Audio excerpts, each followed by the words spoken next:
ஆனி மாதமும் ஆடி மாதமும் இணைந்த மாதம் ஜூலை மாதமாகும். சூரிய பகவான் மிதுன ராசியிலும் கடக ராசியிலும் பயணம் செய்யும் மாதம் இதுவாகும். ஆனி மாதத்தில் நடராஜருக்கு திருமஞ்சனமும், ஆடி மாதம் வரும் அமாவாசை முன்னோர்களுக்கு திதி கொடுக்க சிறந்த நாளாகவும் உள்ளது. அம்மனின் அருளை பெறுவதற்கு உரிய ஆடி மாதம் இந்த ஜூலை மாதத்தில்தான் பிறக்கிறது. இம்மாத கிரக நிலைகளை பார்க்கும்போது மேசராசியில் செவ்வாய் மற்றும் சந்திரனின் சஞ்சாரம் உள்ளது. ரிஷபராசியில் குரு பகவானும், மிதுன ராசியில் சூரியனும் சுக்கிரனும் இணைந்துள்ளனர். கேது பகவான் கன்னி ராசியிலும், சனி பகவான் கும்பராசியிலும் உள்ளனர். ராகு பகவான் மீன ராசியில் சஞ்சாரம் செய்கின்றார். இம்மாத கிரக பெயர்ச்சி என எடுத்துக்கொண்டால் சுக்கிர பகவான் ஜூலை 6ஆம் தேதி மிதுன ராசியில் இருந்து கடகராசிக்கு செல்கிறார். செவ்வாய் பகவான் ஜூலை 12ஆம் தேதி மேசராசியில் இருந்து ரிஷபராசிக்கு இடப்பெயர்ச்சி ஆகின்றார். ஏற்கனவே ரிஷபத்தில் சஞ்சாரிக்கும் குரு பகவானுடன் செவ்வாய் பகவான் இணைந்து குருமங்கள யோகத்தை உண்டாக்குகிறார். அதே சமயம் இந்த ஜூலை மாதம் 16ஆம் தேதி இரவு 17ஆம் தேதி அதிகாலையில் சூரிய பகவான் மிதுன ராசியில் இருந்து பயிற்சியாகி கடகராசியில் சஞ்சாரம் செய்கின்றார். இது ஆடி தமிழ் மாத பிறப்பை குறிக்கும். ஜூலை 19ஆம் தேதி புதன் பகவான் கடகராசியில் இருந்து சிம்மராசிக்கு பயிற்சியாகின்றார். சுக்கிர பகவான் ஜூலை 31ஆம் தேதி சிம்ம ராசிக்கு பயிற்சியாகின்றார். சந்திர பகவான் ஜூலை 1ஆம் தேதி அஸ்வினி நட்சத்திரம் மேசராசியில் இருந்து தன் பயணத்தை ஆரம்பிக்கிறார். இந்த கிரக பயிற்சி மற்றும் சஞ்சாரத்தால் உங்கள் வாழ்வில் ஏற்படக்கூடிய சுப மற்றும் அசுப பலன்கள் என்ன என்பதனை பற்றி காண்போம். உங்கள் வாழ்வில் வளமும் நலமும் செல்வ செழிப்பும் பெற்று வாழ்வில் உயரிய நிலையை அடைய எல்லாம் வல்ல எம்பெருமானை வேண்டி விரும்பி கேட்டுக்கொள்கிறேன். மிதுன ராசி அன்பர்களே, இந்த மாதம் குழப்பங்கள் நீங்கி மனதில் தெளிவு உண்டாகும். முயற்சிகளில் எதிர்பார்த்த பலன் கிடைக்கும். வழக்குகளில் சாதகமான போக்கு காணப்படும். வியாபாரத்தில் நீங்கள் எடுக்கும் முயற்சிகள் அனைத்தும் வெற்றி பெறும். உத்தியோகத்தில் இருப்பவர்களுக்கு இடமாற்றம் உண்டாகலாம். உழைப்பு அதிகரிக்கும்.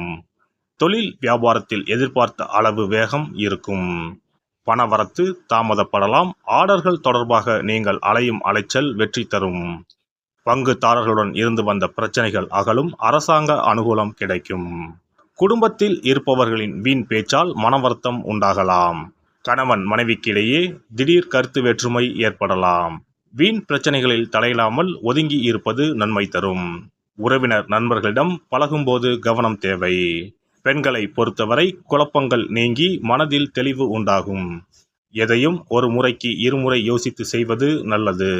கலைத்துறையினருக்கு காரிய வெற்றி உண்டாகும். உதவிகள் கிடைக்கும். எதிர்பாராத செலவு உண்டாகும்.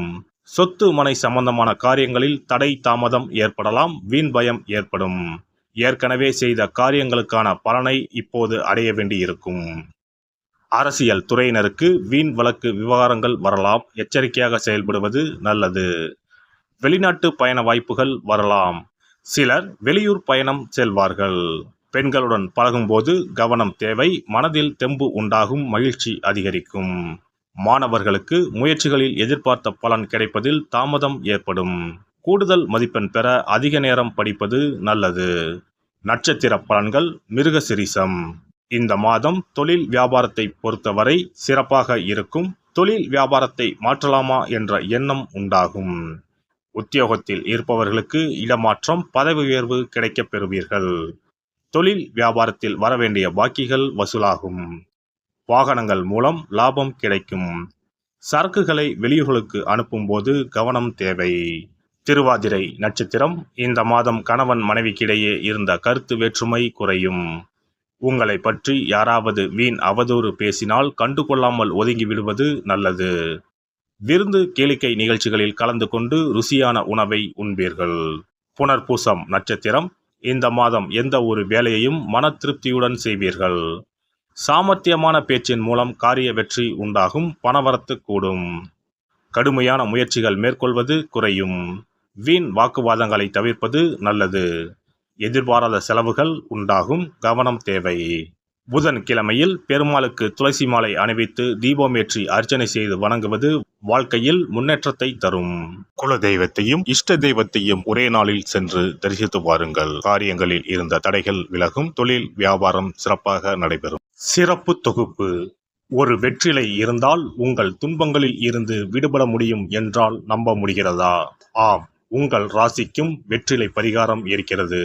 அவற்றிற்கான வழிபாட்டு முறைகள் பற்றி காண்போம். பண்டிகை, திருவிழா, வீட்டில் விசேஷம் என்றால் வெற்றிலை பாக்கு வைத்து உறவினர்களை அழைப்பது வழக்கம். வெற்றிலையும் பாக்கும் மகாலட்சுமியின் அம்சங்களாகும். 12 ராசிக்காரர்களுக்கும் வெற்றிலையின் மூலம் பரிகாரம் செய்ய கவலைகள் தீரும் என்பது நம்பிக்கை. வெற்றிலையின் நுனியில் லட்சுமியும், நடுவில் சரஸ்வதியும், காம்பில் பார்வதி தேவியும் வசிக்கின்றனர். மகாவிஷ்ணுவும், பிரம்மாவும், சிவனும், சுக்கிரனும் கூட வெற்றிலையில் வாசம் செய்கின்றனர்.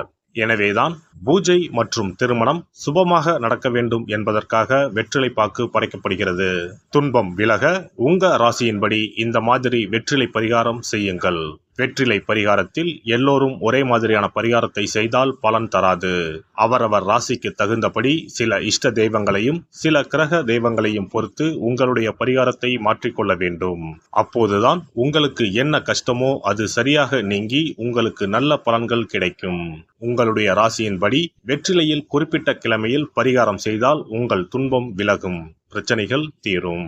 மேசராசி அன்பர்கள் செவ்வாய்க்கிழமைகளில் வெற்றிலையில் மாம்பழம் வைத்து முருகப்பெருமானுக்கு நெய்வேத்தியம் செய்துவிட்டு அந்த பழத்தை உண்டால் அனைத்து கஷ்டங்களும் நீங்கும். ரிஷபராசி அன்பர்கள் செவ்வாய்தோறும் வெற்றிலையில் மிளகு வைத்து வழிபாடு நடத்தினால் துன்பங்கள் அனைத்தும் தீரும். மிதுன ராசி அன்பர்கள் புதன்கிழமைகளில் வெற்றிலையில் மிளகு வைத்து இஷ்ட தெய்வத்தை வழிபடவும். பின்னர் அதையே பிரசாதமாக சாப்பிட்டால் துன்பங்கள் எல்லாம் நீங்கும். கடகராசி அன்பர்கள் வெள்ளிக்கிழமை தோறும் வெற்றிலையில் மாதுளை பழத்தை வைத்து காளியை வழிபாடு செய்து பின்னர் அந்த மாதுளை பழத்தை சாப்பிட்டால் துன்பங்கள் நீங்கும். சிம்மராசி அன்பர்கள் வியாழக்கிழமைகளில் வெற்றிலையில் வாழைப்பழத்தை வைத்து இஷ்ட தெய்வத்தை வழிபடலாம். பின்னர் அந்த பழத்தை பிரசாதமாக உண்டால் கஷ்டங்கள் நீங்கும். கன்னிராசி அன்பர்கள் வியாழக்கிழமையில் வெற்றிலையோடு மிளகு வைத்து உங்கள் இஷ்ட தெய்வத்தை வணங்குங்கள். உங்கள் துன்பம் துயரம் எல்லாம் தீர்ந்துவிடும். துலாம் ராசி அன்பர்கள் வெற்றிலையில் கிராம்பு வைத்து உங்கள் இஷ்ட தெய்வங்களை வழிபட்ட பின் அதை உண்டால் அனைத்து துன்பங்களும் நீங்கும். விருச்சிக ராசி அன்பர்கள் வெற்றிலையில் பேர்ச்சம்பழம் வைத்து செவ்வாய்தோறும் உங்கள் இஷ்ட தெய்வத்தை வழிபட்டால் துன்பங்கள் நீங்கும். தனுசு ராசி அன்பர்கள் வெற்றிலையோடு கற்கண்டு வைத்து வெள்ளிதோறும் இஷ்ட தெய்வத்தை வழிபட்டு பின்னர் கற்கண்டை சாப்பிட்டால் துன்பங்கள் விலகும். மகர ராசி அன்பர்கள் வெற்றிலையோடு அச்சு வெல்லம் வைத்து வெள்ளிதோறும் காளியை வழிபட்டால் துன்பங்கள் துயரங்கள் நீங்கும். கும்பராசி அன்பர்கள் வெற்றிலையோடு நெய் வைத்து சனிக்கிழமைகளில் காளி தெய்வத்தை வழிபட்டால் உங்கள் துன்பங்கள் எல்லாம் தீரும்.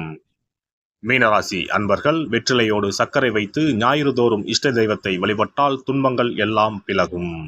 எல்லாம் வல்ல இறையருளால் நீங்களும் உங்கள் அன்பு குடும்பமும் உடல் நலம், நீலாயுள், நிறை செல்வம், உயர் புகழ், மெய்ஞானம் ஓங்கி வாழ்க வளமுடன்.